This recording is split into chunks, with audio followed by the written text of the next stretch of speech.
welcome to the Pro Detailer Magazine podcast. Today we have an amazing guest who I've been wanted to be on this podcast for years and years and years, but it's taken us a long time to encourage him down here to West Swindon, or as he calls it, West Shire. Lovely euphemism. So introduce yourself, sir. Hello, my name is Dom Colbeck, and I'm from Dodo Juice and also involved with an event called Waxstock. Well, very robotic there was, Dom. He's also called Big D, but that's a different chat. That's Big D dog. Yeah, that's a You can different. find me on OnlyFans. Big D, the Big D dog. There'll be somebody going there. You're very humble. Basically, you're kind of the founder of Enthusiast Detailing in the UK. Correct me if I'm wrong. I suppose I'm one of the early adopters of detailing type things in the UK, certainly homebrewing. I was probably one of the original homebrewers, if not the original homebrewer of waxes. And I was on Detailing World in the very early days. So yes, I've grown up really with the UK detailing scene. So America was really the home of detailing, and it was a few years ahead, I'd say probably 3 or 4 years ahead of the UK, with when things exploded and suddenly detailing was a thing. And then it started to filter through to the UK, and it was at that point that I suppose I got involved. So what I mean, just cycling back here, in a previous life, you worked with Porsche, you worked kind of on a Porsche restoration training race team, wasn't it? No, it was a Porsche independent. So I was working in advertising. So that was it was a marketing background that I had. Mm-hmm. And the company that I was working for went through, I think, the third merger, and it was time to do something different. So I thought, right, I'm going to set up. It's one of those, if you don't do it now, you'll never do it. One of those, you hear it, feel the fear and do it anyway. And I was there with a mortgage, and I had a Porsche at the time, and I didn't really have any particular plans other than seeing what would happen if I worked with a friend setting up a Porsche independent, which is servicing and tuning of Porsches. That was set up in Northamptonshire. It's still going today. So that was a little place called Fernsport, which is still going. So my friend Matt runs Fernsport these days, which is fantastic. It's done very well. And I also decided to set up something called Dodo Juice on the back of a few homebrew waxes. And I rather naively thought that having two businesses would give me two streams of income, and that would then replace the advertising income I was going to lose by resigning in the midst of all of the merger activity that was going on. And instead of waiting, I waited, I think, about a year for some voluntary redundancy money. Mm-hmm. I was putting my hand up saying, make me redundant. I don't really want to do advertising anymore. I want to try this thing called business. I want to have a go at doing something different. And they said, there's no voluntary redundancy money for you. We actually might need you. You're not in council. Playing your bluff there. Yeah, exactly. You know, that's it. The kind of the keener that I was, the more they realised that they hang up. It was exactly like that. So they didn't let me go. They didn't want me to leave. Yeah. So I didn't get any VR money. And by that point, I was so disillusioned and demob happy that I thought, I'm going to jump anyway. I'm just going to do this and do these car waxes and see what happens with them. And what year is this, just so we can put it in? This is back into about 2006. That's when all of that was going through.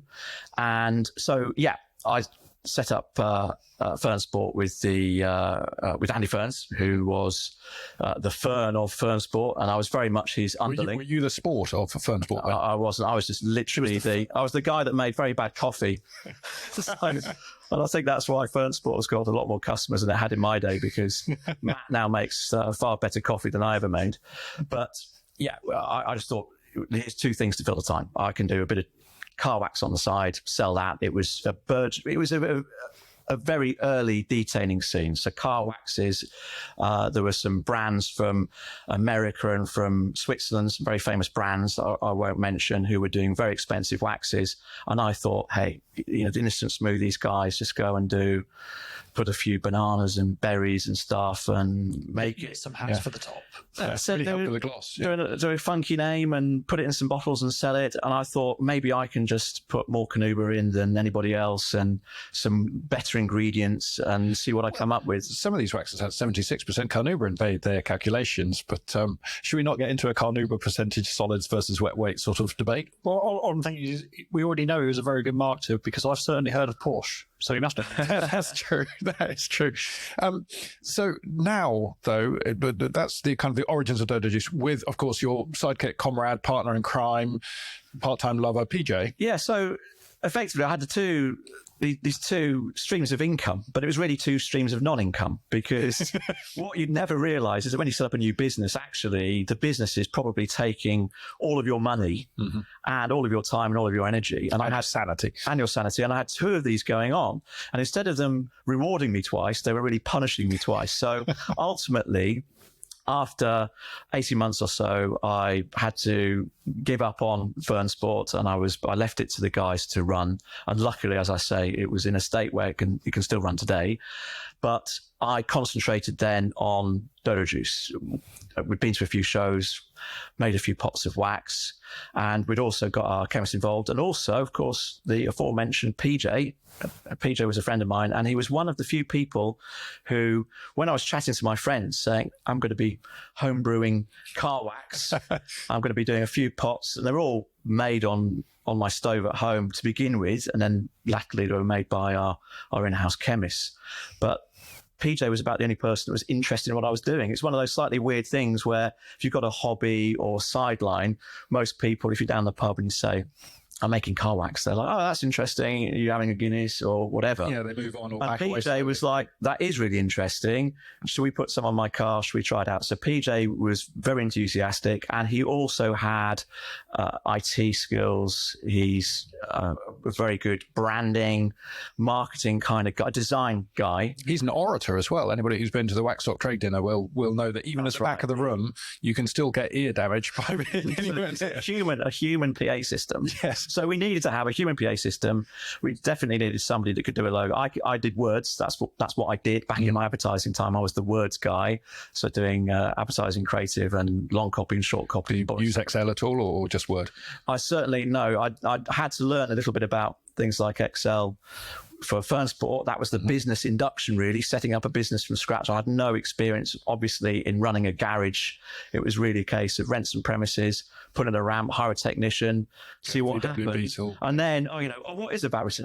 Well, we've got a red letter, so that means that we probably owe somebody some money.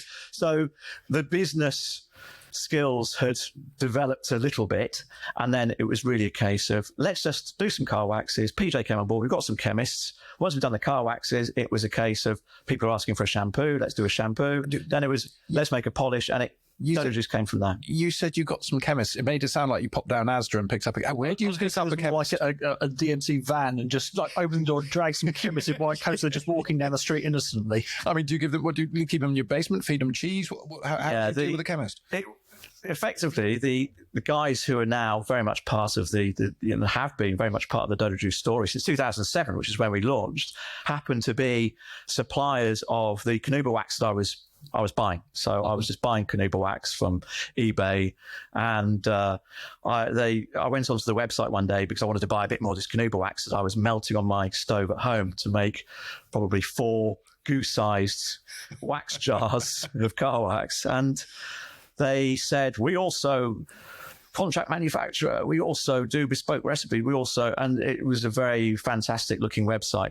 So I got in contact with the guys and said, I'm making 4 pots of this wax at home at the moment. Can you make maybe, 40 or something? Can you make a bigger number? And they said, yeah, we can make you 40. We've got bigger melters than your tiny little saucepan. We use an Argo, maybe. So they obviously have a bigger wax melter than I had, and they could make more. So I thought, look, I'll get these guys involved. They also said, we're professional chemists, so we can... Your GCSE chemistry has probably got you as far as making some basic wax. And I was... Yeah, I can't even describe... Like now you can find recipes for wax. It's a bit of a home brewing thing. But back then, the recipes for furniture wax, recipes for ski wax, was even a recipe that I found for bullet wax in America in the early days of the internet, going back to, 2006 or so.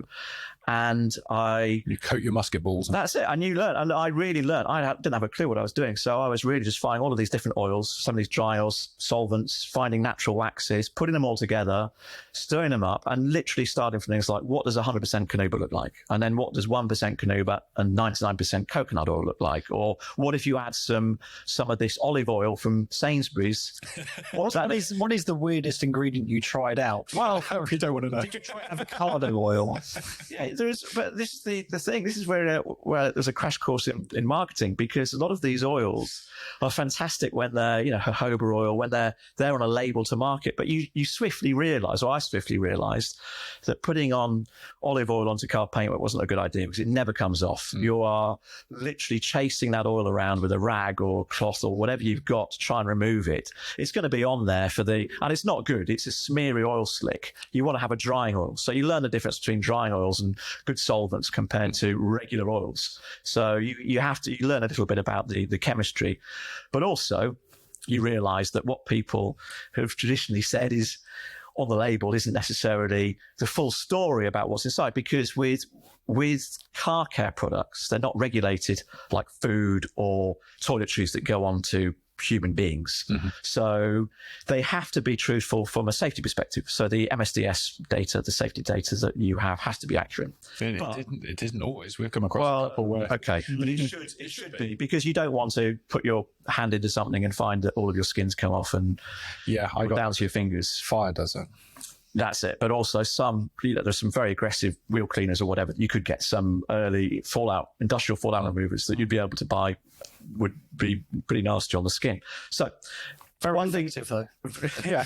One thing that I did learn was that you could say stuff on a label in car care, and pretty much as long as the MSDS is right, people will believe what they want to believe, which is why the product, the wax that I created first of all, and then the chemist took over and redeveloped, so it's a lot better than my original pot of wax that I was stirring up from a bit of coconut oil and beeswax and Canuba wax. They put a lot more high-tech ingredients in, got a lot more performance when they become involved. But I think when you have something which people are paying a lot of money for on the pretext of it having more of a certain ingredient or an ingredient that you can't get anywhere else, there's a fine line between good marketing, I suppose, and an honest trade. Yeah. And I realized that certain brands in the market at that point had been claiming certain things of their products, or they'd been potentially even making up ingredients. Certainly, like I could say that a product would have rare amber Canuba oil in, and that sounds really exotic, and that might be something that would make an extra. I think I went to school with her. Well, rare, that's Camber's something that we'll be talking about, no doubt, on Bert Subaru at some point. But the rare amber Canuba oil could just be a marketing way of saying you've got molten Canuba wax, because if you just get some standard Canuba wax, it doesn't have to be T1, it could be T3 or whatever, and you go and heat that up, it becomes an amber-coloured liquid. And it's a lot more exciting to say that you've got some rare amber Canuba oil from the rainforests of so-and-so than saying, I've just put some Canuba wax in, mate.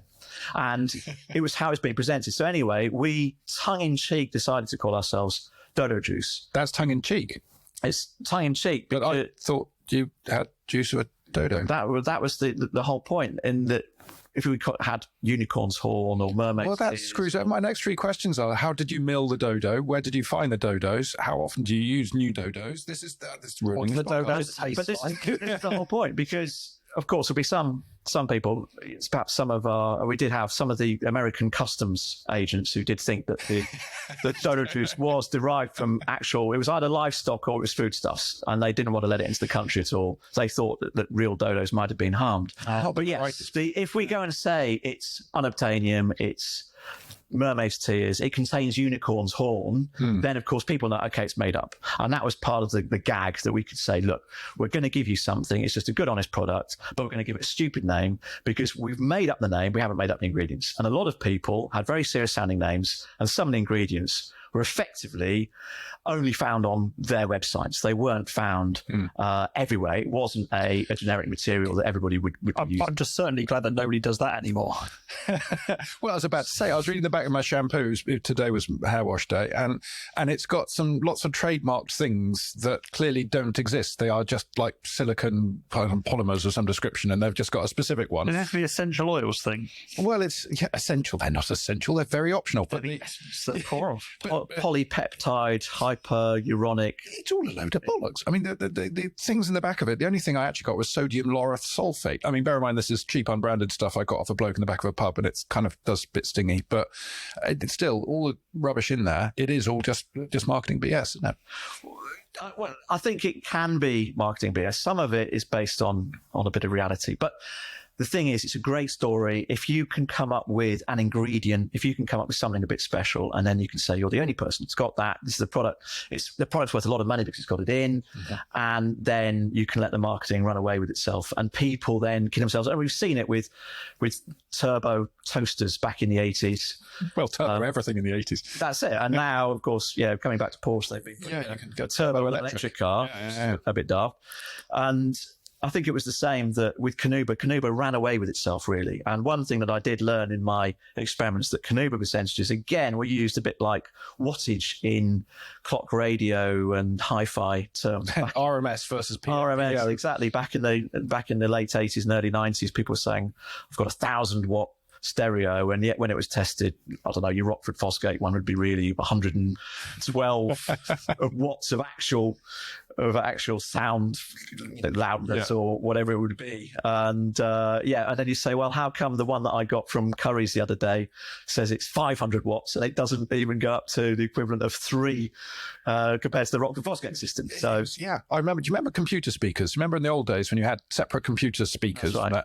They use and they use PMPO, which is 8 times RMS. So you could have something that's 80 watts. You think, wow, that's amazing. And actually, it's 10 watts RMS. Absolutely outrageous. Anyway, you got me onto one of my special subjects there. Well, anyway, Canuba disappeared into that thing, and we had an opportunity early on that we could either, when I discovered that, we could either have said, right, we're going to calculate it in a special way so that we can literally give people 99% Canuba, whatever they want to read on this product, and do so within the bounds of the law, because you could say that the percentage of wax content is 99% Canuba because you've only got 1% of beeswax in it. So you could get away with something like that. And we thought, no, we're just not going to do Canuba percentages, because we know how much Canuba is in the really good waxes. You said around 30-35 is kind of where you linger, isn't it? You could be going up a bit higher, maybe into the 40s, but the product starts becoming useful. But also the other issue you have is that Canuba itself is a great natural wax, but you could have a completely synthetic wax that no one knows about, some microcrystalline wax or whatever, that isn't exciting, that hasn't been banded over all of the car magazines and in all of the ads, and people aren't talking about it. Actually, that could be a fantastic ingredient, and you need that in a product, yet it's not sexy, it doesn't sell. So people were selling themselves on what certain manufacturers were hyping as the ingredients, that a bit like the watts. Instead of people looking at the SPL or sound quality or whatever it might be, they were just looking for the wattage and making an impulse purchase. So we were trying to, I suppose, when Dodo Juice came into the market, our agenda was to be honest with people, to actually have a good product, which was a premium product, a bit like the ones in the market, the waxes, the very expensive waxes, but at an honest price. So they weren't going to be hundreds, they were going to be for tens of pounds rather than hundreds of pounds for the same kind of quality of car wax. And then when we make a shampoo, we made a shampoo. We'd never made a shampoo. Our chemist had never made a shampoo before, but they made a shampoo and we called it Born to be Mild. We got it out there, and it was quite expensive because we were putting a lot of these ingredients in and taking a lot of time and effort. And people love the shampoo, but then people were saying, how come it's £5 more expensive than another one? And then when I looked into it, I realised, well, we've done that to the concentration that we think is correct for a shampoo. Just 800 to 1. Which in our case, it came out to be 800 to 1. And then we looked at some of the other products in the market, and they were between 80 and 200 to one in the market. And of course, if you're if you're having something that's a quarter the strength, you can sell it for less money. But we were just making the products that we wanted to make to what I'd call perhaps natural formulas, natural concentration, not natural as in necessarily the natural world, but if you were making stuff yourself on a stove at home or with a chemistry background, you wouldn't be there thinking, I need to dumb this product down, I'm going to water it down, I'm going to add all sorts of bulking agents and fillers. Those are actually, I think, some of the tricks that companies that have been in the industry for a long time realize that they can do to keep the accountants happy. They can get away with effect. Yeah, and it's a way of, if you've got a big chain selling your products and they're demanding bigger margins from you, you don't want to tell them that product's getting weaker, but you've got to hit the prices that they want to pay. So it's a case of really, I suppose, adding a bit of water to the nightclub beer to make sure the margins are still there on £1.99 a pint night. But it still works. I mean, I get people, and I've talked to people, and they're convinced that it's all a big rip-off. And trying to market something which involves maths to explain it to them, that can sometimes be difficult. People, they kind of lose the state of arousal as soon as you say, well, look, 800 to 1 if you're making a 25-litre bucket based on that. And they tend to walk off and stop talking to you. Yeah, I think people would see a shampoo and want it to be foamy, and they want it to be thick. And if they had a thick foamy shampoo, then they'd be like, it's a great shampoo. And I suppose we helped by disrupting the market and bringing out these products which weren't typical of the industry. Yeah. They were really from the kitchen or the gardener shed or wherever these things tend to originate from, like innocent smoothies. The guys just stirring up some stuff in some barrels and taking them to festivals, and people like them. And now it's a Coca-Cola brand, and hopefully maybe some of the quality is still there from the original days. But certainly our principles were to do a good quality product, good performing product, and hang the costs. If it cost a bit more, if it cost another £5 or whatever, then luckily the detailing scene in the UK was growing. It was very formative in those days, and it was growing and exploding even at that time. So we could mention a product like that on somewhere like Detailing World, and there'd be a lot of interest in it. And then there'd be new dealers popping up. So people like Clean Your Car and Elite, Clean and Shiny. These guys, of course, with John Hull from Detailing World and Waxstock. These guys were setting up these companies in the early days, and we would knock on their door metaphorically and say, "Oh, I've got a really good shampoo which we've made for detailing type people. Do you want to stock it?" Yes, we would. And of course they'd have the usual high street brands potentially as well, but they were interested. The people were interested in specialist products. So we were a specialist company doing unique formulas with high quality ingredients. And we weren't worried about the profit margins. It was really a case of having fun. And then ultimately, I suppose it's been a case of surviving in that market without trying to overmarket or pull a fast one or dumb things down, as would perhaps be the natural outcome for one of these. Well, the market now has changed so much because you've got a bazillion brands, and I use the word brand rather than manufacturer because they are kind of different. You've got more resellers, but not that many more resellers. And again, you've got more customers because more people like to touch their own cars, but perhaps not that many more. So in terms of keeping current, and this leads on to our second topic, but in terms of keeping current with the current market, innovation has got to be kind of a major thing. And you guys are so innovative over the years. Sometimes I would argue too innovative, because you come up with products that don't do very well, and then somebody else basically copies you 5 years later and they do really well. And it's because the original idea was good, but it was too good for people to kind of consider. You kind of, I don't know, the way you describe me now, I was immediately thinking of the Lexus of car care manufacturers, but I think that might piss you off. How would you connect yourself to any car brand? Which would you associate most with Dodo Juice? And don't say Porsche. No, I think we're really a kind of a Caterham or an Ariel of the industry. I think that's really what we, in terms of the philosophy, it's perhaps something that's pared back and less is more. And we're not making SUVs because SUVs are popular. We're making the car that we want to make. And effectively, we're making car care products that we want to make. We've been hamstrung, really. We've innovated in the past, and we've come up with products which have taken a while to be accepted. But it's a bit like a lot of things. I think the guy that invented Monopoly wasn't, I don't know, it wasn't something or whatever. And I think maybe with Lego, the original design of a similar product wasn't necessarily, we'd have to fact check before you and I both get sued by the Danish Langham Corporation. The whole of the Danish, including Sandy Toksvik. But I think there have been many instances in business where the first people to come up with something haven't been the ones who, and you've seen it with even kind of Betamax and VHS. Yeah, well, also America. Disc or Look, Christopher Columbus invented America, but actually it was somebody else who invented it first. It's just, it hasn't been known as that. And as you say, VHS, Betamax, there are other ones. There are all sorts of other ones. But I just want to go through your a list that I just made on a piece of paper here. The things that you guys really invented. So the first thing is hose blockers. These are we didn't invent those at all. We found them in the States and we bought them in. Okay. So we were the first people to make. But things like, for example, super plush microfiber wasn't available in the detailing scene. You could buy microfiber, but you couldn't get super plush. So we brought super plush to the public. Wookie's Fist, ultra deep pile woolen wash mitt. We again remember those guys. They were borderline sexual. They were guys. That's also an OnlyFans page as well. Well, we found that not the OnlyFans.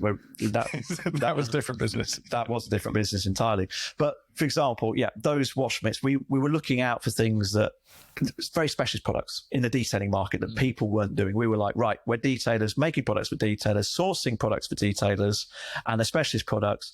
If a mainstream store has a standard wash mitt, then we want to go much further. We want to find the one that's above and beyond. Well, it's like you did with the Buff Daddy, basically the DAS 6, but you didn't just go and grab an off-the-shelf DAS 6. You actually went to the manufacturers over in China and customized it to your specification. That's it. If we could specify something to be a bit different, to make it better for the people that were using the product. And green.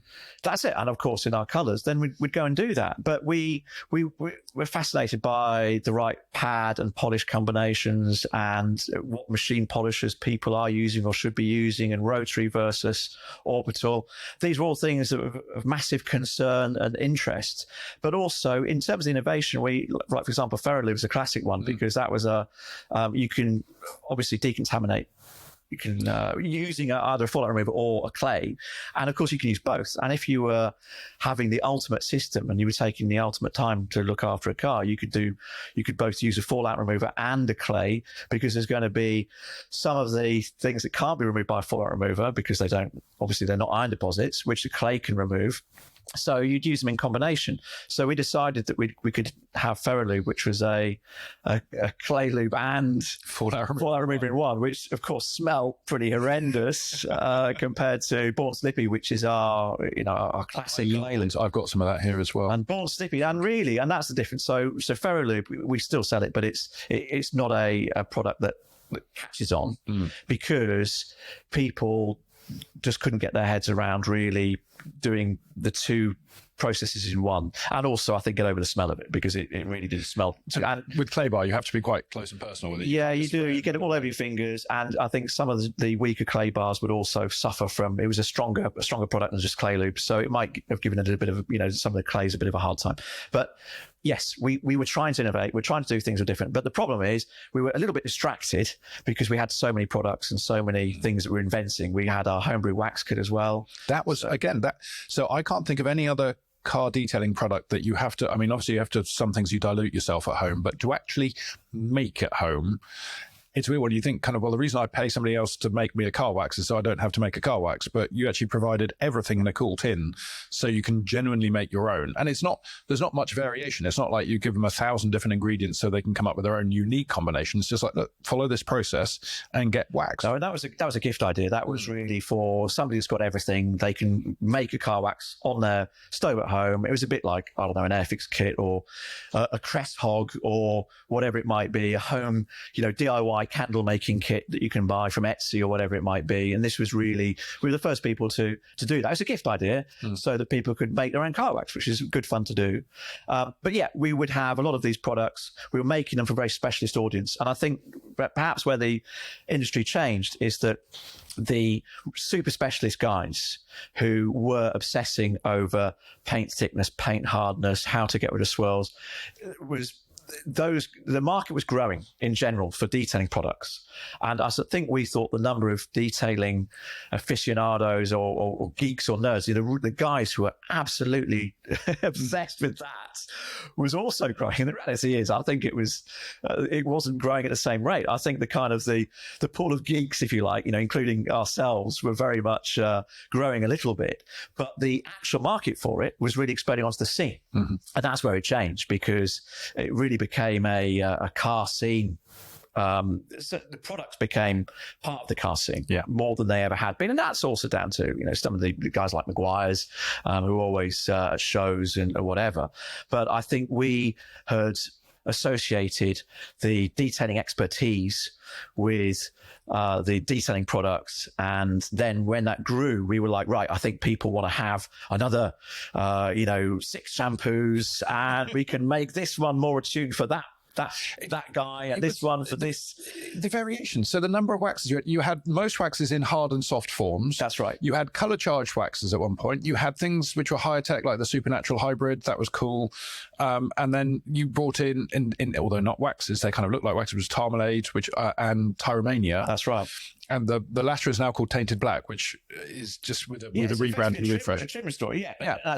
There's a black wax. We're using it on tyres because most people were using a tyre gel, and we did a tyre wax, which lasted longer, and it tinted the rubber, gave it a natural look. Mm-hmm. So it wasn't super slick and super wet. It had a natural organic look to it, which is quite nice. But also it beaded water like crazy because it's this wax, and it stayed on a lot longer. But of course, it wasn't a normal way of applying that product. People wanted to apply a slick gel up to so it didn't take off in the same way. But we found that more people were using it for where the trim that had slightly faded, and it would restore the black back. It was a bit of a back to black style product. But so it's just it. Is that now we tested in not the last Megatest 14, I think, in the tyre dressings.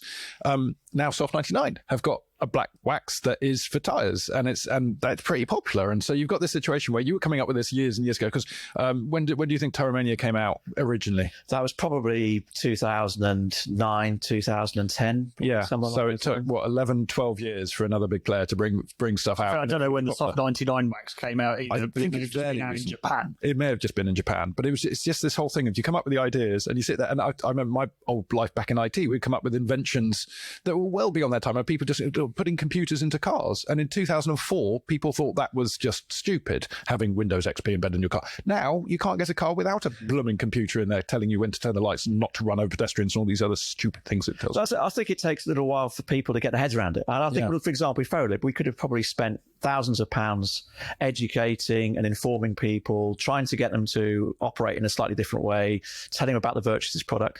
It might not have worked anyway. It might not have been popular just because of the smell of it, because you can't get around that. However, one thing that has proven, certainly enduringly popular has been, say, Born Slippy, which is dedicated to clay lube, because, of course, people can use shampoos and they can use even water with certain clays. But what we thought people had failed to realise was, first of all, we didn't want people using Born to be Mild, which is a very expensive shampoo, as a clay lube. So Born Slippy was cheaper. It was designed to be cheaper than our...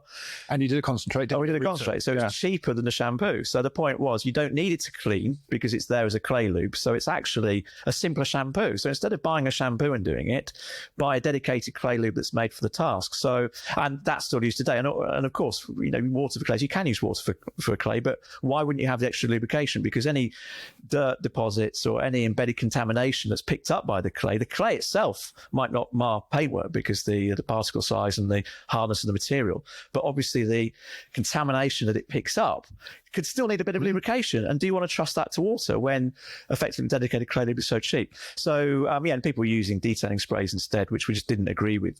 We didn't like that idea because they tend to be, say, silicon-based detailing sprays. It's better to have, in our opinion, a surfactant-based product for that job, because it's cleaning at the same time as well as adding the lubrication. But yes, so certain things caught on, certain things have become legendary, like Born to be Mild. Futurama.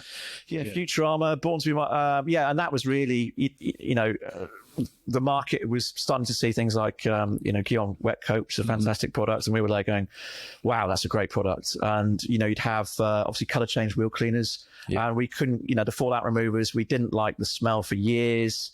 But ultimately smell now. No, we made one with a low odor thioglycolate in it, so it was a little bit more pleasant to use. We played around with fragrances a lot. We could have got something to market with something that was a more expensive, a cheaper product with cheaper ingredients, but the ingredients we use are a bit more expensive because they're lower odor. It's definitely not a non-odor product, but we've always tried to just improve things. It's really improving things 5 or 10% for the people that know and care, and of course a lot of people don't know and don't care, and for them it's that extra 20 or 30% that they might be paying versus a standard product. It's not worth it. So we're not for everybody. But the market's definitely moved on. I think the number of detailing gigs hasn't increased that much, but the market for car care products has exploded and is much larger. And really, it's become almost a bit of a scene-based industry. So yeah, the Dodo Juice still remains there for the prosumer. For the prosumer, the detailing enthusiast. It's a detailing enthusiast brand. I don't think you can't buy a product, I think, in our range that will disappoint you unless you really don't know what you're looking at or what you're doing. You might not like it. There's plenty of people that don't like car products. You can use it wrong, and then it's very disappointing. But that's it. But that's because, especially something like Futuron, which is quite a strong water-based sealant, you could have all sorts of weird effects if you don't know how to use it properly. But again, I think in those early days, we assumed that everybody was a detailing expert that we were talking to because they're all on Detailing World. So there's been a subtle change where everybody assumes they are a detailing expert, not the other way around. But it's an interesting market. And what we're going to do now is just take a little break. And we're going to come back and we're going to hit something pretty contentious, something that I know you will get your things in a fluff about, which is wax versus sealant. Okay. And so we'll be back. Bring it on. Very shortly. Automechanica 2023, widely known as the most important trade show for the UK automotive industry, with over 500 leading exhibitors taking part. It's on at the NEC in Birmingham between the 6th and 8th of June, and brand new for 2023, we have a dedicated detailing area as well as the Detailing Live Hub. Industry educators UK Detailing Academy are hosting practical demonstrations, manufacturer showcases, and answering all of your detailing-related questions. So visit the Automechanica Birmingham website today to book your free ticket. And we're back with Dom Colbeck of Dodo Juice fame, Waxstock fame, Starnagloss fame, Crankalicious fame. I've got here Human Trafficking with Andrew Tate, not sure what that's about, and Fame the Musical as well. Huh? Fame the Musical. That true. That as well. So we are going to talk about waxes and sealants. But before, I just want to kind of set the scene slightly because it's a topic that kind of came up in part one, which is really interesting to kind of go through. And that is the progression of the industry and how things change. So if we go back to in the beginning. Bet you like that sound effect, Dom. That's great. I've been waiting for Ian to press his button. I was actually going to change these over because when we had Cav on the podcast a couple of years ago now, for some reason I've got a sound effect of a moose mating. Well, it's still on there somewhere. I just need to remember how to get onto it. Well, hopefully we'll have the sound of a car starting, because I think that was why I. That one. That one. And I think you used that. I think it was one of the James and Burt Car Roundup, the season 1 podcasts, where it was used, I think, about 6 times in. I think I've still got the Car News theme tune on here. That's the one. Oh, history. And now we're going to talk about BMWs and Subarus for the next 20 minutes. Don't worry, chaps, we're not going to. Anyway, that's still crap. That's what Ian had to do, that special sound effect for me, because I did mention it. I was like, I think you've overdone it with the sound effects. And for that moment, turn that one up in post as well. Just for you. Exactly. I know that I've been referenced a number of times under Bert's breath in subsequent podcasts for criticising the sound production. I take criticism very well. I'm used to it from a young age. But no, I mean, in terms of the history of things, and in the beginning, cue sound effect. There we go. You had, there were car waxes around just for stopping rust and stuff back in the early days, nitrocellulose, et cetera, et cetera, et cetera.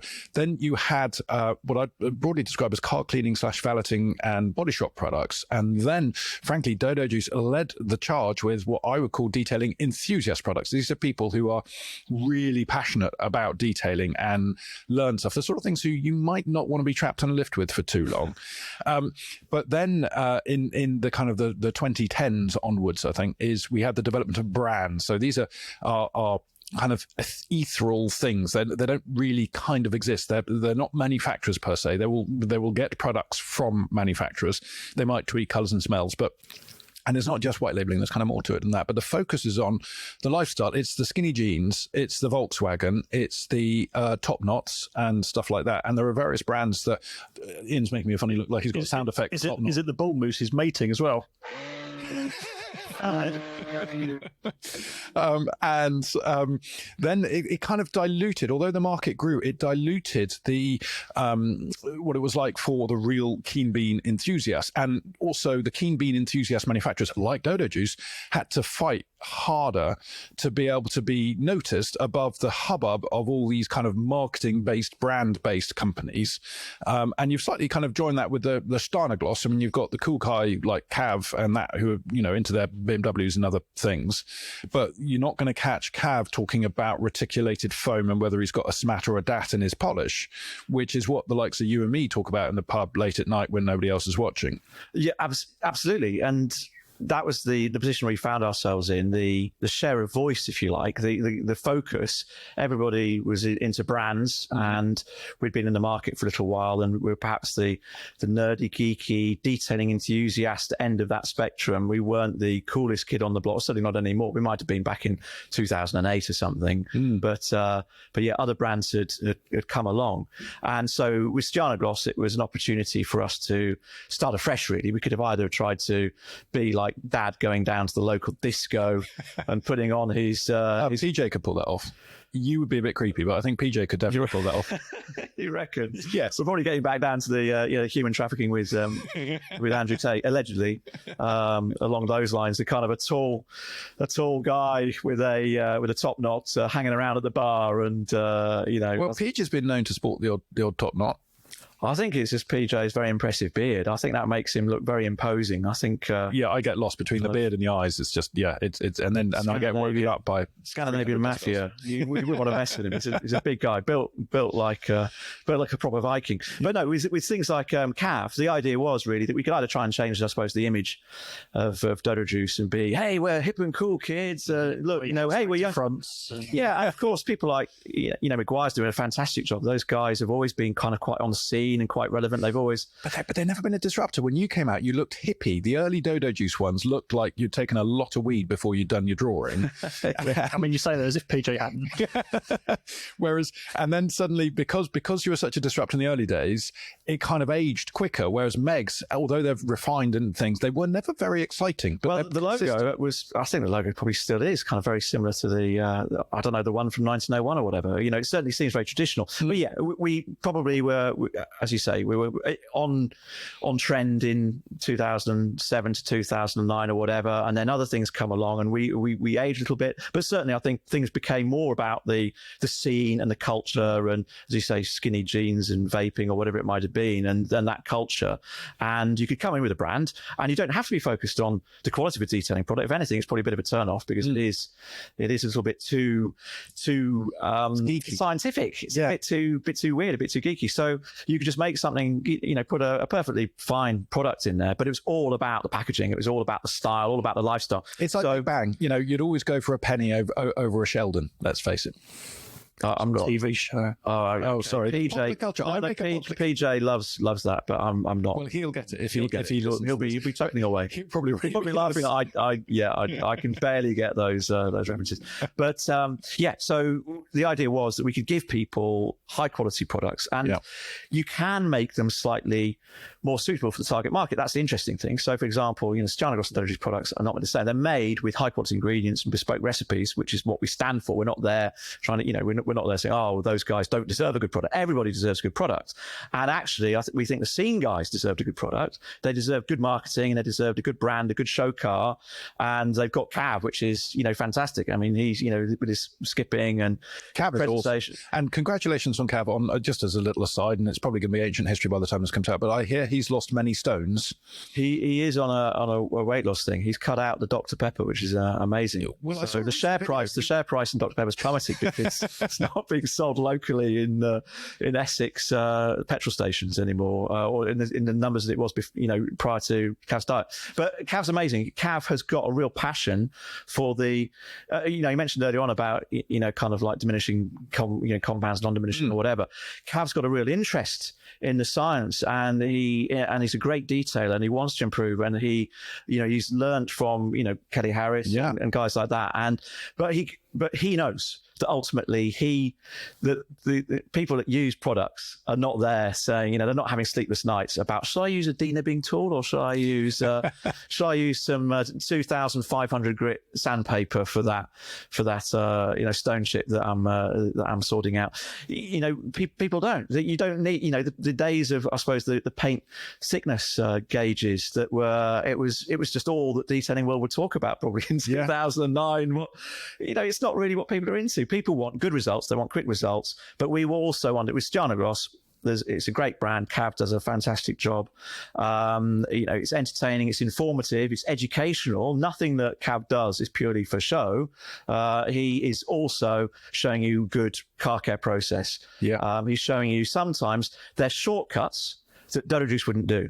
So sometimes Cav will say, look, you can actually use this product for this thing. Whereas Dodo Juice says, well, we've got 3 products. And if you're that kind of guy, then you can use that product. And if you're someone else, you can use this kind of product. And if you're a professional, then we've got a third product. There you go, making people think again. Yeah. You're going to make people think. They have to make a decision. And people sometimes, so that's making stuff honest. So for example, we found things like with a detailing spray that actually, if you put a lot of solids into a detailing spray, which gives it perhaps more shine, a little bit more, you won't get much longevity out of it, but you still get more shine. You also can create a bit more smeariness, especially on certain types of paint. So actually, if you're making a mass market product for loads of people where they don't get any smearing, then you want to adjust the recipe to make it a little easier to use. But even with Stjarnagloss, we make sure that the solid content is quite, like Silka, our detailing spray in Stjarnagloss, is actually, you have to kind of work it because it's got loads and loads of solid content. We want people to get a good shine from it. And it's kind of like, look, if you can't get on with a product, Dodo Juice takes you further. If you want to have 7 stages to detailing a car, Dodo Juice is where you can be. If you just want, say, 3 stages or 2 stages or even 1 stage, then of course Stjarnagloss, there's a video out there for you, Cav showing you how to use it, and you're going to get a good result. Now, it won't necessarily be that extra 10% that you'll get from doing the other stages. Yeah. If you put them all together, and some of those Dodo Juice products, they might be a little bit different. They might work in a little bit of a different way. Like, for example, we do, to give you what I think is a good example, we do a dedicated bug remover in Dodo Juice called Flies Undone. And, which we really like. Yeah. And there's Forced, which is a standard TFR citrus pre-wash that you can use for the same job in Stjarnagloss. Now, you can use both products. The reason people say, oh, the Flies Undone is much more expensive than Forced. Why do 2 products? We put a bit of lubrication into Flies Undone because we know that bug carcasses will be abrasive to paintwork, and we're trying to always preserve. So the kind of the Stjarnagloss way is remove it quickly and efficiently, and if you're using the right technique and the right cloth, the amount of potential marring you'll get from a bug carcass is pretty minimal. I mean, it really isn't there. But with Dodo Juice, we're just giving you that extra 5% protection if it's needed. If for the detailer, they've got the comfort in knowing that the recipe has gone that little bit further and the product's working that little bit harder. But with Stjarnagloss, we know that the guys probably don't mind so much about collecting some of those bug carcasses. They might etch or whatever, and then it's just a case of using some Shara, using a polish to get them out and whatever, and your car will look good because you can put some fantastic wax on or some glacier or whatever. You can put that on the top. Whereas the Dodo Juice way is, oh no, you've got to avoid all of even the bugs can mar, even the bugs can etch. You need to avoid all of that as far as you can, and then you can, then you'll be into kind of like wet sanding, or you'll be into machine polishing and taking it to those levels. Whereas with Stjarnagloss, it's like, look, my car's just got to look good. Life's too short. I need to be going out. I'm handing back to BMW in 3 years anyway. Yeah. So, okay, here's a question for you. So on the one side, you've got the Stjarnagloss customer. You've got their top knots, their tight jeans. They probably have a sex life. They probably have part-time work, but describe it as full-time work. And they probably drive, as you say, a finance BMW. Then you've got the enthusiasts, who are the old schools, the guys who were around when you and I were young men dancing around in Meadow. We never really did that, but you know what I mean, old school. In terms of size, appreciably, our area of that kind of old school enthusiast. I mean, a lot of us are dying of old age at the moment, but apart from that, do you think that part of the market is growing or stable or retracting? I think the detailing, the kind of the if you like, the geeky enthusiast detailing, that part of the market will always be there. I think you've got the professionals. I think there's a lot of people professionally, but they're not geeky necessarily. I know lots of professionals, and they're interested in getting the job done. It's it's a career, it's a job. It's a matter of correcting the paint as fast and efficiently as you can. It's not. They don't put it this way. When they finish work on a Friday night, they don't come back Saturday morning and do their own car for fun. Maybe were they geeks to begin with? Were they enthusiasts to begin with? And then they went. They were full time, and then enthusiast. Yeah, exactly. But maybe they were ex-enthusiasts, and then they did the job, and then they were like, you know what, stop that. We're not doing that anymore. I'm just going to be. I'm just really enthusiastic in general. Just give me that one bottle. Yeah. Well, I wonder, but I think there's a bit of and this will feed into the next section. TCB, Car Boutique, Geeky Detail Reviews with Steve, who we've had on here before, various other people. I think there's a bit of a resurgence of kind of the wax happy types who are actually really in it for the passion. Don't forget, there's also, if you like, an age range where you start to become so financially independent that you can afford to buy the things that you really couldn't afford when you were younger. So people are now going out and paying 40 grand for a 205 GTI, and they want to wax it with the things they would have used. Well, I think it's probably maybe even a forum thing, because back when there was a forum, all of the enthusiasts could get to, and then when it's social media, it's become more superficial. It's a bit more of a transient thing. I think all the enthusiasts, all the geeks, all the people that are really drilling down into, denibbing tools and paint thickness gauge, I think that they're still out there. I think, they are growing. They're among us. Absolutely. And especially in the detailing community. However, and they'll always be there, and there'll always be a market. However, I think the scene exploded because detailing was taken on by the scene, and then the scene got big. Then it became a mainstream. Car care went really mainstream, and there were obviously the brands that went into Halfords that would never have dreamed to have really been in Halfords before, because they'd become part of the mainstream car culture rather than it just being kind of niche specialist body shop. Yeah, but it's not detailing, is it? It's like the scene side of it. It's like air suspension. It's like maybe it's car care. Well, maybe part of it. But maybe it's become car care rather than detailing. Maybe that's been. Maybe detailing is still geeky and car care is actually where the scene is, and that's true. And like, for example, I suppose the interesting thing is the ceramics. We've had Supernatural, I think, since 2010 as a premium, and it's professional. Early on, it was very much a professional range meant for professional detailers. So we had as soon as ceramics came up, true glass bottle ceramics came onto the market, we had them soon after in Supernatural, and Supernatural Infinity was one of the first to market. It was very underrated. I remember, as in when it came out, nobody was talking about it. Well, not necessarily when it came out, but say 2010 onwards, nobody was really talking about it. And so few people know that Dodo Juice have a deluxe range, a Supernatural, of which my favourite is your leather products. And in that, you've actually got a paint sealant, and you were doing proper kind of Sol Gel style ceramic coatings at the same time. I mean, shortly after G-Technic and all that lot started up. That's it. I think G-Technic were the first in the UK market that I know of, and then of course people like Nanolex, guys doing some really good stuff. But that was kind of not only the professionals, not only the detailing enthusiasts and the guys on Detailing World, but it was also, I think, a bit of a dealer sealant kind of thing that was going on.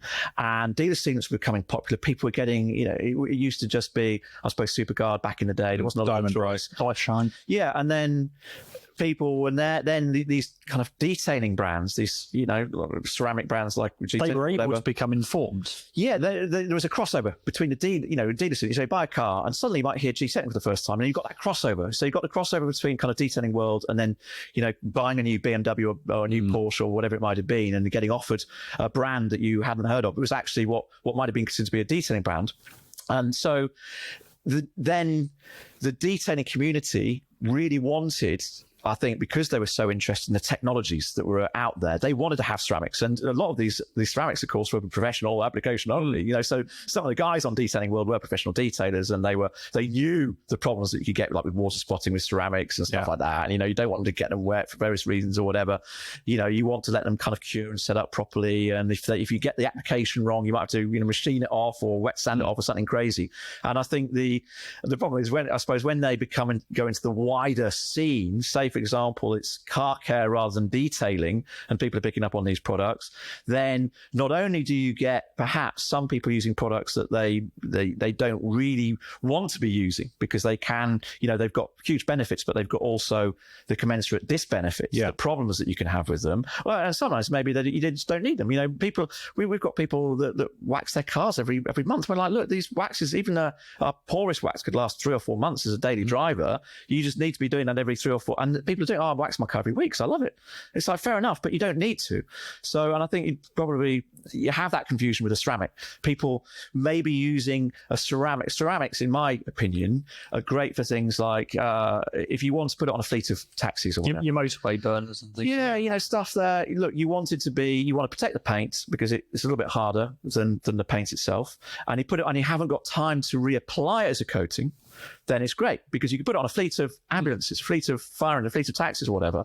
But actually, if the enthusiast is spending time on it, then, if you're going to be spending hours on your car anyway, and you love doing that, then why minimize the time you spend on your car by putting a ceramic on? And likewise, it didn't seem to work for some of the detailer because the detailers would be there putting a coat of wax on a car every 6 months on a supercar. And then now they're saying, well, we'll see you in 5 years' time because of the warranty. But of course, the reality is as well, this is, I suppose, the other flip side of it. Because we have sold ceramics and we've sold waxes, we get to see both sides of the story. There aren't many people in the industry that sell ceramics and waxes. So it's funny to us because where they're going, look, you choose the product that's right for you. And for certain people, if you're buying a new, your new car, you've got your new MG or whatever, that electric thing that it's something that I want to preserve, but I don't love. I don't care about it. I put a ceramic on a new lease or on a Cat or something like that. Whereas if it's on something I really love, like a Subaru, then I'm waxing. Yeah, or all the paintwork, for example. Something. But wax would be better or not. For most people, a wax would probably give a better finish than a non-machine polished car process, putting a ceramic on. So if you just slap a ceramic on and you slap a wax on, you probably get a better finish on most daily driven cars, not new cars, but just general cars with a little bit of wash marring or whatever. It'll probably look better with a wax on. Now, it won't last as long, but what people don't realize with ceramics, of course, is that ceramics need to really be maintained. You should be cleansing that ceramic coating kind of 3 to 6 months using, I'm not going to kind of get too technical because it does depend on the coating. But for example, you can use, you need to use, in my opinion, for most of the technology, an acid-based cleanser to fully decontaminate the coating. And then it gives it a new lease of life. But if you don't decontaminate a good ceramic properly every 3 to 6 months, i.e. a waxing interval, if you don't decontaminate it, it looks pretty bad. People will have a ceramic, I put 600 pounds of ceramic on, this guy put it on new car protection. They'll put a video on and then they say, Facebook for it. They'll say, it's all gone after 3 months. I've got flat, there's no sheeting, the beading's all gone, there's no protection. No, it is on there. The protection is there, but it's underneath the contamination. So you have to thoroughly cleanse every 3 to 6 months. But if you're spending an hour thoroughly cleansing the ceramic coating, you could be just putting a wax on. Now, it will probably take you longer, really. You should kind of take the wax off and then put the wax on. So maybe the difference is it will take you 45 minutes to cleanse a ceramic, and it will take you, say, an hour and a half to cleanse a wax off and put a wax on. But if you look at the cost of it and also the side effects of applying a ceramic incorrectly or onto older paint, porous paint, sun-damaged paint or whatever. Well, you're missing out a big thing as well, which is how many people actually enjoy applying a ceramic coat. It is not an emotive experience. No, it's a technical process. It's kind of getting the gloves on and a small pad and making sure that you've covered the area. You're really hatching. That appeals. Yeah. You get to do a bit of that with wax if you want. You got your little, what's the thing? Your finger your wax. flaps on. There you go. And that's quite a nice experience, really. I think, well, people used to, back in 2008 on Detailing World, it was all about, this is why we had the hard waxes and the soft waxes, because people, you could just, like, obviously, it shows you the change in the market, because Janagos just got one wax, Fantastisk, which is a hybrid wax, and it's one texture, which is medium hard. It's kind of like somewhere in the middle, and it's great. We've got one wax. Dodo Juice came from a world of people wanted to have a hard wax. They wanted to have a soft wax. A hard wax would go on thinner. It'd be more difficult to over apply. So people used to think the hard wax would last longer. Maybe it sounds like it should last longer being a hard wax, but the reality was a hard wax was difficult to over apply. If it was a soft wax, so it's the difference between kind of like Lurpak out of the fridge compared to margarine. Okay, so that's really the kind of difference in texture. If you get the margarine out, it's always his secret ingredient there. That was one of the early home brews that went wrong. I can't believe it's not wax. And but the point is, if you use a soft wax, people over apply it. So they put it on far thicker than it needs to be. If you can see wax, it's already thick enough. It's literally like that when you put it on. And then you have to leave it to cure. And, that's just when obviously in the old days of it would be kind of squeak tests and all sorts of stuff that you'll laugh about. These things that Dave KG used to go on about that people have probably forgotten about. But anyway, haze is over, and then you buff it off the cloth and it looks amazing. But I think that when you're, if you are applying, a wax, I think there's an enjoyment, there's a tactility to applying a wax that you're not going to get, I think, with a ceramic. I think there's something that connects you to the car. The hard waxes, you couldn't apply them with a finger, with bare fingers or bare palms. And back in the day, there was a fantastic guy, Mark Ellsworth, the XR Mark, and he had this wonderful glacis way of hand applying soft waxes to paintwork, and it looked fantastic. It was Instagrammable. It looked absolutely amazing, and it takes a little bit longer, and you've got to make sure that you haven't got sensitive skin or whatever, because you're still dealing with solvents. The car's shining up in hospital now. Be waterproof skin. Allergic. Don't be allergic to Canuba or something like that. But the thing was that if you apply a soft wax correctly, and it's very oily, then and it cures properly, it's fine. It's perfect. But what we found is that people would get a soft wax, they'd over apply it, they put it on kind of an inch thick, and then they would buff it too soon, hadn't cured. So they're actually having one cloth, and they were applying wet wax again when they thought they were buffing it. So what would happen is it would rehaze the next day. There was, it hadn't cured properly. Whereas with a hard wax, you could just apply. It wasn't as satisfying to apply, but you couldn't really get the application wrong. So it would cure well. And then in 5 minutes' time, whatever, people would buff it off probably with one cloth, and we'd always recommend using 2, 3, however many you actually need. But most people just get one premium microfiber and they do the whole car. But you wouldn't really saturate that cloth. So that's why hard waxes probably had a good bit of and also they lasted long. You could do, I think one guy got 9 coats on a Mini out of one of the tiny 30mm pots that we did, which is, years of protection. Well, you say that. I have got behind me somewhere my original Blue Velvet Pro, I think it was, which is a hard wax. And I would keep that between my legs for 10 minutes before washing my car, just to warm it up a little bit. And that it's about half full, and I must have done. I've touched that jar. No, I put the lid on. Was it still warm? Did you touch it? Tasted fun. You didn't need to lick it. Do you miss forums? Because we've literally had Wax Lyrical about all of the discussions and everything going on about forums, and that's kind of disappeared a bit now. Your Facebook's become coming back. Because Bert said, maybe coming back. No, but no, I think it probably is the geeking. I think what's happened is, I think because they had the Facebook groups after the forums, then the kind of Facebook groups kind of grew to a point where they became so large that it just became warfare on a different scale. And they're seeing people. They're not actual enthusiasts. They just want to score points. I think there are some really good enthusiast groups, but I think they then became WhatsApp groups. So I think now what you're finding is maybe the geeks are all in hiding on WhatsApp. Hiding in WhatsApp groups. I don't know. Maybe there's some kind of weird Canuba kind of WhatsApp group that I need to be a member of. Yeah. Or denibbing. Denibbers anonymous. Yeah, exactly. Kind of or paint thickness gauge. You remember my paint thickness gauge group. Are you ultrasonic and your PTG? Exactly. We don't talk to the magnetic guy. Yeah. Eddy current, bugger off. Yeah, exactly. So, but yes, I think it could be cyclical. I think there's always going to be be a level of enthusiasm. There's always going to be people who aren't professionals, if you like, just amateurs that are really into the science of it, who really love stuff. And of course, Steve, your Steve comes from that. He's a great guy for that, because you can tell he's got a passion for, what's in these products and how they work, processes, ingredients, all of these things are important. Yes, no, he's single-handedly putting so much energy. That's the thing. We've worked with him on a couple of occasions, come and done a podcast with us. And my God, the enthusiasm on that man. I mean, it's so impressed with, and the whole TCB kind of group and collective feels like a kind of a revolutionary Facebook detailing group, as opposed to the other, generally speaking, Facebook groups that are more sceney flagging fests and stuff. But I think it will come back. I think so. I think because of maybe WhatsApp, I think maybe, I don't know if forums will come back again, but it might just be WhatsApp. But I think there's an evolution. So do you still go on Detailing World? Well, do you sponsor? No, we don't anymore, unfortunately, because of our Detailing World got sold, bought out, taken over, whatever. So yeah, unfortunately, we tried to continue a relationship with the guys on Detailing World, because for historic reasons. Yeah. But we had quite a personal relationship with Bill and John from Detailing World, and sadly, we tried to engage in a little bit of conversation with the new owners. We're just asking questions about like, for example, some analytics about how many people click through on our ads and whatever, and we just never got to we never got any kind of answers. We just kept getting invoices through and no answers. So sadly, we weren't able to kind of continue a deal, and for various reasons that meant that they pretty much just binned a huge amount of they delete pages and but it was probably, I don't think it was meant to be a kind of a scorched earth thing from the new owners. I think it was almost quite accidental.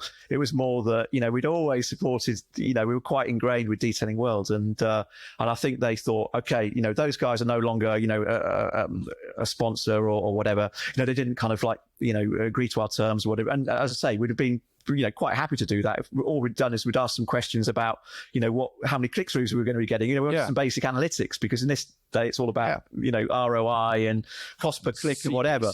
So those guys weren't as transparent.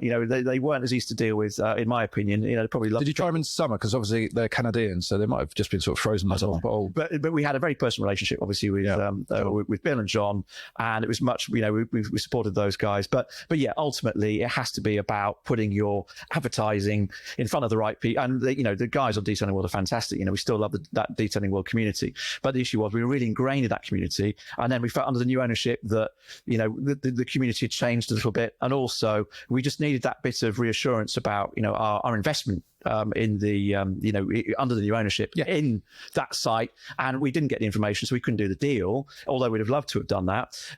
So as I say, and then I think they just kind of pressed the wrong button, or maybe either deliberately or accidentally, and we had sways. We do that too. We pressed the wrong buttons before. I think we were kind of like, it must have been, I don't know, hundreds of thousands, I don't know, tens of thousands, hundreds of thousands or whatever. They're all kind of like suddenly disappeared because, and I was like, what, look, it's not a big problem, because we've got other avenues. We can communicate with people, obviously, with in different avenues these days.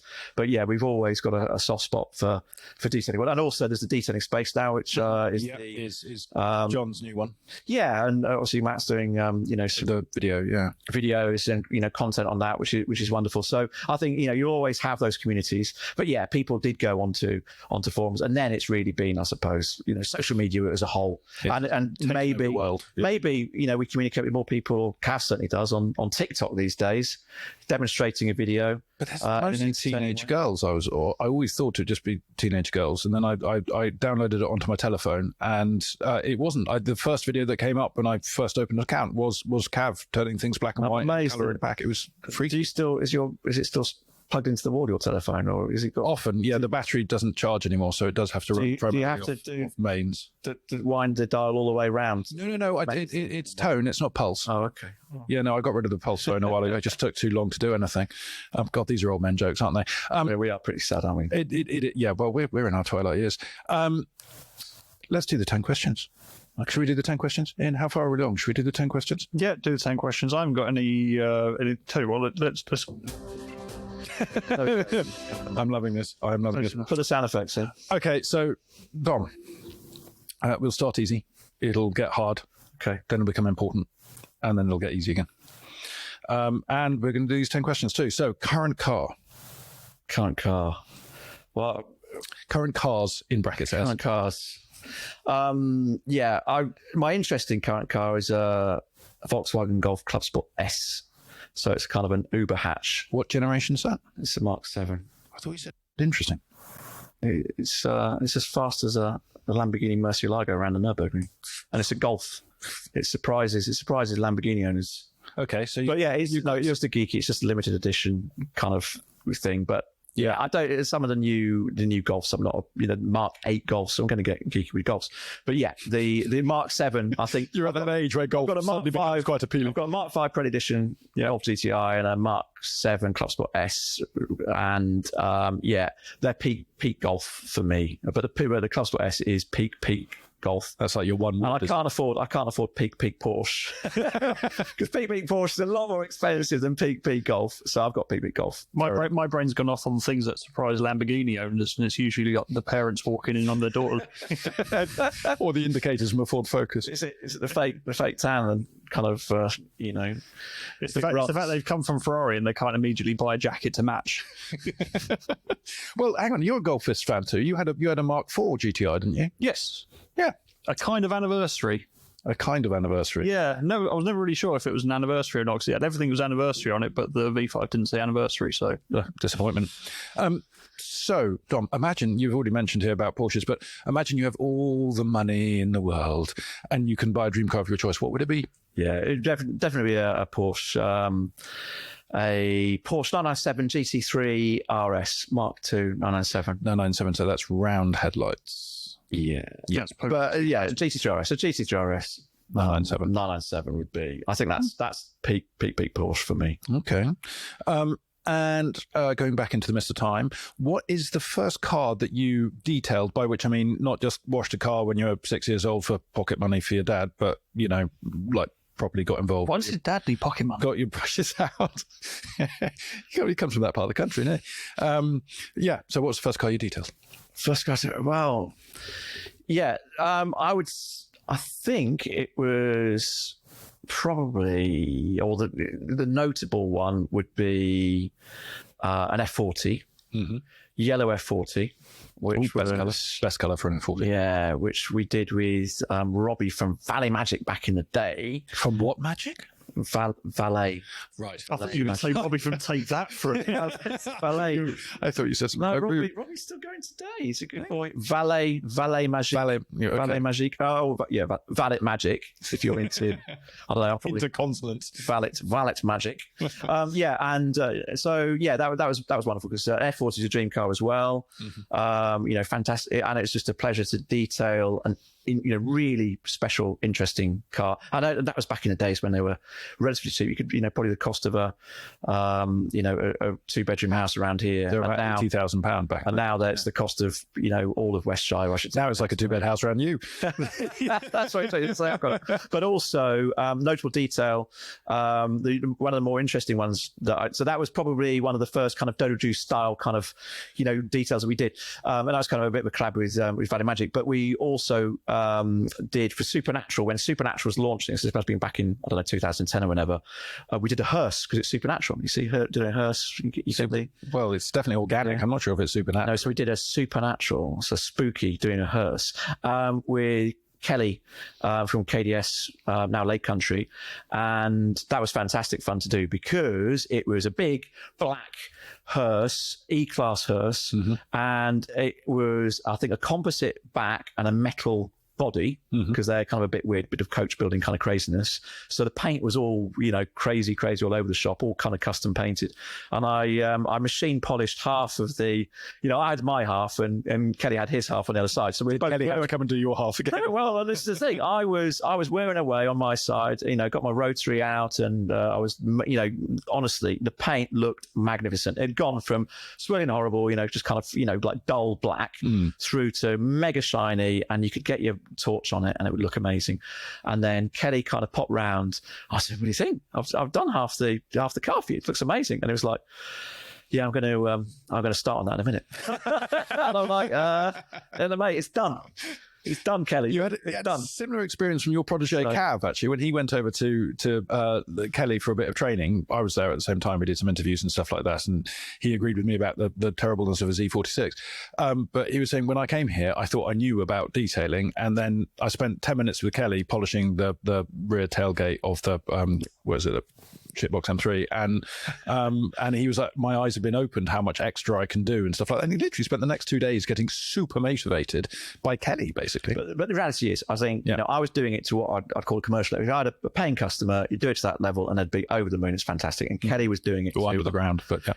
Kelly was doing it to a concourse. Like, he was doing it to showing it at Waxstock in the top 16 level. And yeah, those are probably even today way beyond my abilities. But yeah. That was a memorable detail. So an F40 and a hearse. Yeah. To the answer, first car details. Are they? Okay. I know which one I prefer to be towed behind. Okay, let's say the F40 then. Fair enough. Okay, deeply personal question. How many buckets do you like to use? Currently, I'm using 2 buckets. Okay. But normally it'd be 3. And the reason for that is I like to use... Got a heavy bucket. Yeah. The thing is that obviously Cav is, for example, he's a definite 3 bucket man, and he loves to get in on the wheels first of all, etc., etc. I've always been cleaning the wheels a bit to begin with. And then I will go and wash the car and do a thorough wash with the wash and rinse buckets. So I'll kind of use, if I'm being lazy, I mean, ideally I'd have 4 buckets, but I would do 2 buckets because I would do a kind of a quick blast off the wheels, quick wheel clean of the wheels, and then I'd really get stuck into them with the wash and the rinse buckets at the end of the body wash process. Actually, you and me are similar in our process. Is that a bit lazy? No. I always blast off in the pre-wash for the wheels, but most people like to do the wheels first in detail. I don't. I like to do the body, and there's no right or wrong, no rules in detailing. But yeah, I can see the benefit of doing it. But I think if you do get them predominantly clean to begin with, and then you can really take them at the end, I think that's fine. But yeah, you've got things like, the petrol filler caps and sills and stuff like that. And if it's a quick wash, I'll be a bit lazy and I'll kind of punish myself mentally for not doing the door shut, because but yeah, it depends on how much time you've got. But yeah, let's say for the sake of me being a lazy older person these days, 2 buckets. Naughty. See, I enjoy door shuts. I jet them off, and what happens is, because I'm crap at that, I always get the interior wet, which then makes me go want to do the interior. You've had a Porsche. It does not have a plastic. Okay, well, it does technically have a plastic interior, but so does a Porsche. Well, you've got plastic. Got finer quality plastic, covered in hand stitched. They both set fire as well as each other. Those FICOs. Okay, deviated stitching. That's what you need in your. When you've experienced. I had a deviated stitch once. Had to have a cream for it. That's what you're missing in the world of Subaru ownership. Paint to sample and deviated stitching. That doesn't matter. This is what kind of Porsche people get. Yeah, well, we've already talked about proper enthusiast and scene, Mr. Scene. Rotary or DA? I'm going to say rotary because I was brought up on a rotary. Always feeling dizzy. Back in the Hovis days, when I was a lad, Andy Cooper, old mate of mine, he taught me how to use a rotary polisher. And the fact is that, Kelly, from Lake Country will say, there are certain times, certain paints that you just need an orbiter for. There'll be a tricky paint, and you'll need, in my opinion, I think a good rotary, or something good rotary with a good rotary technique, will do 99% of what you need it to do. And for me, it'll do it quicker.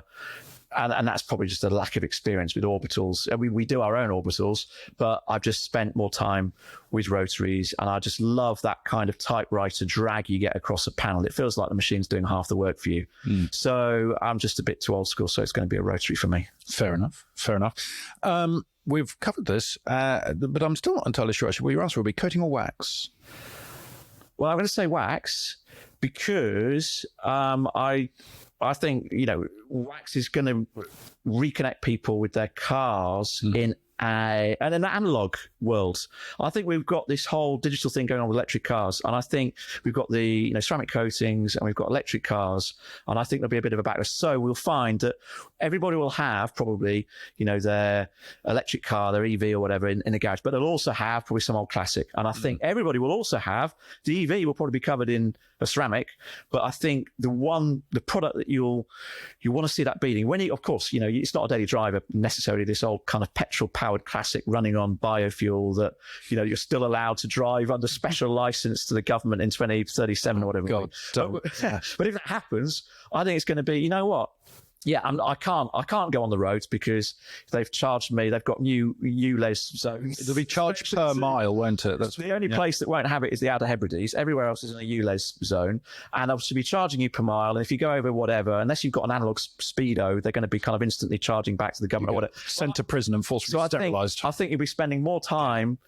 with that car. I think you'll enjoy connecting with the car, connecting with the shape of the older vehicles. I mean, maybe there's some newer ones. Maybe it's going to be one of these, Ferrari 296s or whatever they are.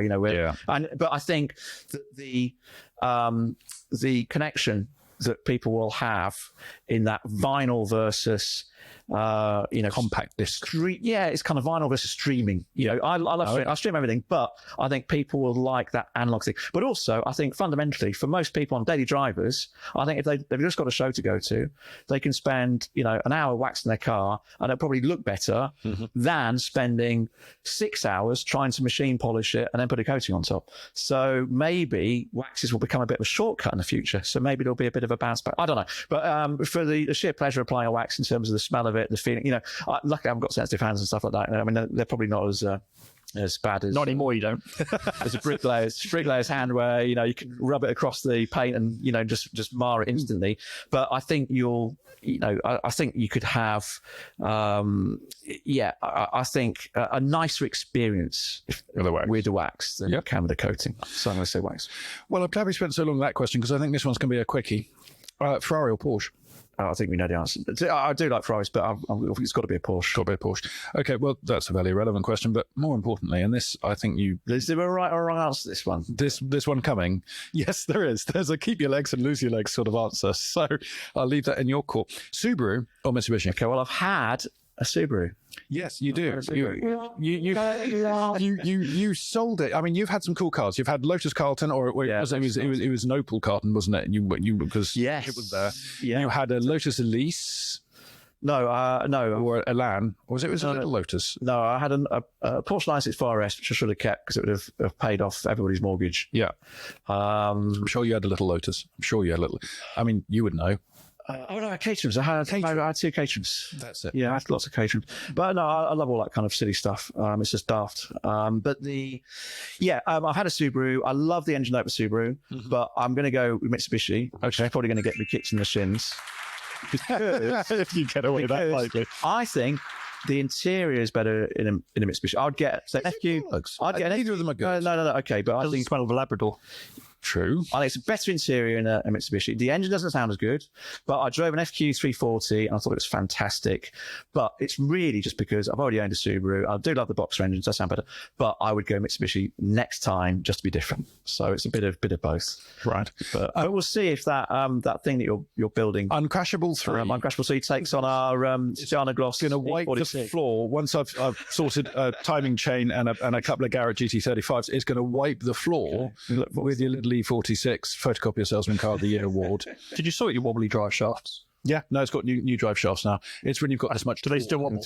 No, they don't wobble. They spin delicately and perfect. I think Cav would already have been down that drag strip by the time that your turbo spooled up. You've probably got some snail drum turbo that takes 3 minutes to get going. No, we have something called anti-lag, you see, and so I just sit there with real pops and bags, not like BMW fake ones that you have to put through your stereo. This will be proper WRC style, like turbine one, and so there won't be any lag. The issue is if I'm running 265 section tyres and I've got LSD front and rear, when they all full spin up, whether I'm going to be able to control the traction.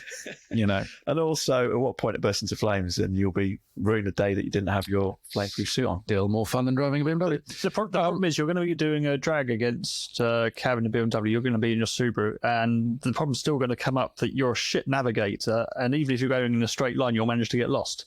No, I'm shit at giving navigational instructions. I'm quite good at finding my own way. It's just that when I'm in conversation with somebody and I'm also supposed to be telling them where to go, I forget the whole telling them where to go thing. It's the thing, my missus refuses to talk to me when I'm driving now because then I drive really slowly like an old person, so she shuts up so that I then drive quickly. Low blow. Okay, so, well, Dom, you failed, but I might as well ask you Flex or Rupes. Okay, well, look, I love both brands. Yeah. Both companies. I say both guys because I deal with Stuart at Flex and Francesco at Rupes. Have you got the name drop kind of clang? We don't. Nobody really clangs here. I can do. So the name drop. Was that for Francesco? All right. I love both of them, but to tell you the truth, the Flex Rotary, which I think is the kind of like the 14, the PE14, it's got too many things. It's a fantastic, and Rotary. We've got one of each in the detailing bay, and that Flex I've just got a little bit more of a thing for, so I'm just going to say that Flex, but Flex Rotary. I do like the that old school Rotary, very good. Okay. So we'll see if the horse's head appears tomorrow morning. I still love you, Francesco. Still come to Waxstock. Please. Okay, final question. And I think I know the answer to this one. A Sunday drive. So picture the scene. You've done family. You've done work. You've done church. You've done everything that you need to do, including chores on a Sunday. And it's just you and your motor car. Do you, A, spend a bit of time putting a little bit of wax on, lather a bit of soap over it? Or do you, B, crack it up a notch and go out into the countryside and drive around Barla? Who? Barla, as in Lake Barla, as in like the Evo Triangle. Go for a drive. Do you go for a... Do you mean, is that place in Wales? Yes. Okay, I don't know. It's called Barla. I was at Bali. Oh, it was Bali. No, Bali's completely different. Bala. I thought it was Bala. Barla. Bala. How many L's are there? I never stopped to ask, to be honest. Sure, aggro. I was sure that's somewhere else. Okay, well, I have the perfect answer for this. You're going to say both and think you're very clever, even though 5 people have said that before. Drive through car wash. No. It's cleverer. It's cleverer than that. Okay. Okay. I'm going to drive to John Hull's house because John Hull said that he was going to spend his time, the same question, I believe, detailing a car, I think, didn't he? I think you're right. I think John. So my thing is, I'm going to drive to John, because John hopefully will have moved to Bala at that point. He'll have moved somewhere in the Evo Triangle. So I will drive to John Hull's house. Yeah. Him to watch John. I'll have a chat with John while he's helping me, maybe, or just generally detailing. Yeah, he has his man come out to do it. Exactly. So yeah, I'll drive it to John Hull's unit or to John Hull's house, and he can do it for me. And then I'll drive back again. That's the ultimate answer, isn't it? That is actually the best answer to date, I think, is get somebody else to wash your car. Who was answers that they'll detail it. Yeah. John Hull, I think. I think he was the only person, wasn't he? Driving around the mean streets of Aldershot. Who else? You can't remember who else. Who else? Most people just say, I'll go for a drive. I don't like detailing. I mean, yeah, what the hell am I doing? Holiday. I don't do detailing after hours, do I? I'm just looking for chicken. I think it's best answer. I think John was the only one who categorically. I think one of the Germans might have said he'd like to detail his car, but he can't because it was against the law. That's going to be too far for me to drive to, I think. It's going to be a bit of a house. Better scenery than Aldershot again, though. Yeah, true. Yeah. No, I mean, the mountains are very nice there, I'm sure, but they're better in it's Germany. not quite Bavaria. Oh. Cool. Okay. Well, look, I think we've fooled around enough. I think it is time that we draw a line. And what I'd like to do before we say goodbye is encourage everybody to go to Waxstock. It's in Coventry, but apart from that, it's brilliant. It's a day and a half. It's pretty exclusive in the afternoon of the Saturday, but the Sunday is a free for all.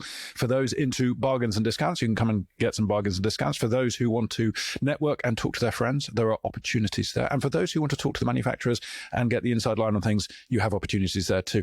Dom, is there anything you would like to add about Waxstock 2023, the 10th anniversary Waxstock?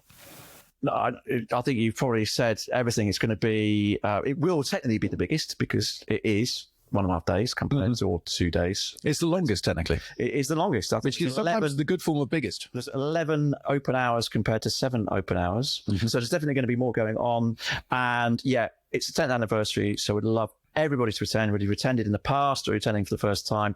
Please come along, support specialist detailing.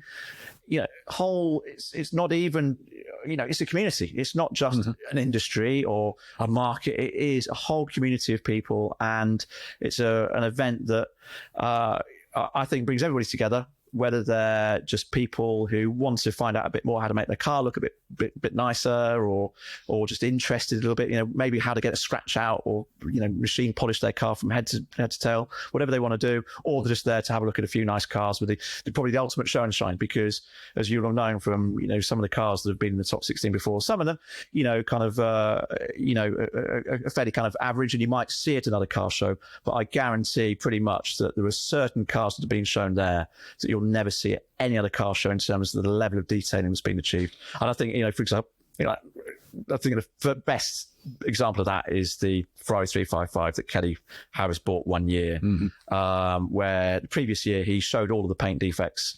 He literally came back. He had resprayed quite a lot of it, I think. It was permanent marker over the car one year, and he bought it back. And he didn't, I think, out of deference to, out of pure sportsmanship, he didn't enter into the top 16. And I don't think you'll see a better detailed vehicle at any event ever. Even you can go to Pebble Beach or wherever, or Villa d'Este, and I don't think you'll see a better car, better level. The level of detailing is immense. But yeah, you're going to get glimpses of that. But it's also a fantastic scene. It's for people to get together. And in this world of online and socials and whatever, it is a physical event that you can actually turn up to. And it's only once a year. It's the biggest in the world of its kind in terms of being a specialist event. 70 odd brands and 100 we're expecting about over 100 brands, 70 plus exhibitors should be there on the day. So it's a massive event, and it's in the UK. So if you're in the UK, then it's easy. All you've got to do is go to Coventry, Stabvest. You offer a discount on Stabvest, don't you? Exactly. July 22nd to 23rd 2023. Just clarify, because Sunday's a free for all. It's not literally a free for all. You need to buy a ticket. You have to give Coventry Arena a little bit of money, unfortunately, so we kind of share the Alliance of Leicester Building Society Arena. Yeah, everybody effectively chips in, but you do get free parking. We're covering the booking fees and the parking. So whether you're a detailing professional, a detailing enthusiast, or a scene boy or scene girl, you can come along. Come along, yeah. And see shiny there's things. a bit of shopping. There's going to be the social. The atmosphere is fantastic. Also, you'll get to meet the brands, the exhibitors, and it's not like a normal car show. They just people, a lot of these specialist brands will not go. They can't go to regular car shows. So it is a special event. There are court orders. Special event with special people in the nicest possible use of that phrase. A special event for special people. We will leave it there, but thank you very much for coming all the way here to West Shardom and talking to us for nigh on 2 hours. And we will, I'm sure, have you back on the airwaves very, very soon. It's goodbye from me. It's goodbye from me. That's goodbye from me.